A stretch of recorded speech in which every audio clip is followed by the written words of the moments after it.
Ayun na nga po mga kabero, nandito po tayo ngayon sa airport, dito po sa departure area sa Terminal 3 na area mga kabero.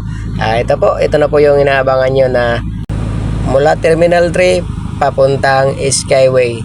Southbound at northbound po mga kabero yung papuntahan natin sa Skyway po.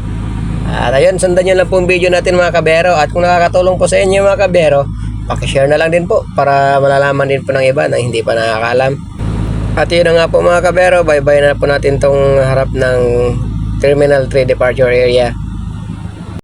At yun nga po, ginagawa po yung lagyan na po ng bubong dito mga kabero. Kasalukuyan pong ginagawa to rito. Kaya medyo nagta-traffic po dito sa taas. At ayun po mga kabero, bye-bye lang naman po natin to, pababa po. Papuntang Skyway ramp, north at southbound. Tapos po, yung sa kanan na yan po yung pasukan ng mga nagagrab mga kabero, pick up point po nila.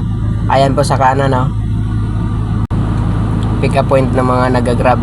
At tayo ay dire-diretsuhin na lang po natin ito. At yung padiretso na yan mga kabero, yung sa kanan, papunta po yan ng parking, sa multi-level parking po. Ayan po pa kanan na yan.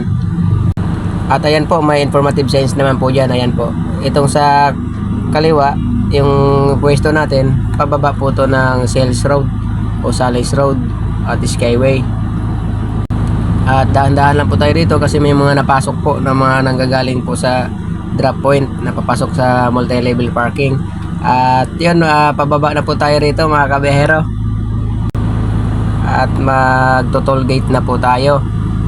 Tapos po mga kabero, kung kayo po ay pupunta sa BGC, Makati, SLEX, ayan po, at magsi-C5, dyan po kayo pupwesto sa kaliwa.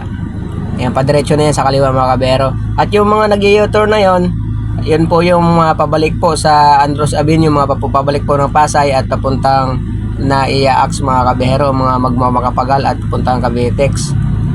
At nasa kanan po mga kabero yung no RFID o cash lane dito po sa toll gate mga kabero, entry papasok po ng Naiya-Ax mga kabero.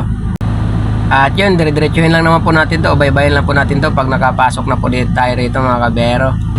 At ayun po, pagdating po rito banda mga kabero, mag-iingat po tayo o magdadahan lang po tayo pagpasok kasi po may mga sasakyan sa kaliwa, yung mga nanggagaling ng Cavitex at Makapagal na papunta rin po ng Skyway, kaya dandahan lang po tayo pagpasok dito mga kabero. At yun po, itong linya na to na pinasukan po natin, ito lang po, kahit di na po kayo lilipat ng linya, dire-diretsuhin nyo lang po ito, bye-bye na lang po natin ito sa mga papuntang norte po. Pero kung kayo po papunta ng south, manggigilid na kayo, sumagad na kayo sa kanan. Ayan po, yun po yung mga papuntang south at SLEX yung sa kanan. At ang norte, dito naman po sa pwesto natin po, sa linya po natin. At kung magtatanong po sa mga video po rito kung padiretso ng SLEX at NLEX, may mga na-post naman na ako mga kabero, paki-check na lang po. Kaya hanggang dito lang po ang video natin mga kabero sa papasok po ng Skyway. Basta yan sa kanan na yan, mga papuntang Batangas po yan, Laguna. At yan po yan sa kanan. At tayo po, pakaliwa naman po tayo pa NLEX. Ayan po, may mga informative signs naman po dyan. Kaya yun, hanggang dito na lang po tayo mga kabero. Maraming salamat po sa inyo. At ingat po palagi sa kalsada. Paki-follow, like, and share na lang po. God bless.